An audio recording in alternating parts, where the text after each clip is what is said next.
ஒட்டு மொத்தமாக எல்லா படத்துலையும் வந்து அவருடைய கதாபாத்திரம் வந்து கவனிக்கக்கூடிய ஒரு கதாபாத்திரமாக வந்திருக்கு. இந்த படத்துலேயும் அது மாதிரி ஒரு மிகப்பெரிய ஆளுமையோடு அவர் செய்திருப்பார். அவருக்கு நம்ம வந்து சொல்லியிருக்க வேண்டியதில்லை. ஏன்னா அவர் தான் நம்மளையெல்லாம் இந்த இடத்துக்கு இழுத்துட்டு வந்தார். எங்கேயோ ஒரு கிராமத்துக்குள்ளே கடந்த நம்மளையெல்லாம் இழுத்துட்டு வந்து, வாங்கடா எவ்வளோ காலடா கரெக்டு காட்டுக்குள்ளே கிடப்பீங்க, இங்கே வாங்கடா அப்படின்னு சொல்லிட்டு இந்த நாகரிகத்துக்கு இழுத்துட்டு வந்தவர். இன்னும் அவரோடு சேர்ந்து நம்மளாம் பயணப்படுறோங்கிறதே ஒரு பெரிய சந்தோஷமான ஒரு நிகழ்வாக பார்க்குறேன். எனவே எல்லாம் ஆளுமைகளுக்கு மத்தியில் நானும் ஒரு புள்ளியாக இங்கே அமர்ந்திருப்பது மகிழ்ச்சியாக இருக்கிறது. என்னுடைய கிட் லிஸ்ட்டில் இந்த பாட்டும் வரும் என்ற நம்பிக்கை இருக்கிறது.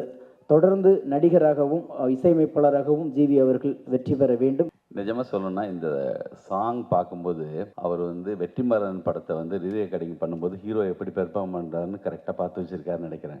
நிஜமாகவே ரொம்ப அழகாக பண்ண ஆரம்பிச்சிட்டிங்க. வர வர ரொம்ப நல்லா இருக்கு. நான் சமீபத்தில் உங்களுடைய எந்த படமும் நிறைய பார்க்கல, ஆனால் இதில் வந்து ஒரு பொல்லாதவன் டயத்தில் தனுஷ் பண்ண அளவுக்கு ஒரு பெர்ஃபார்மன்ஸ் வந்துருச்சு.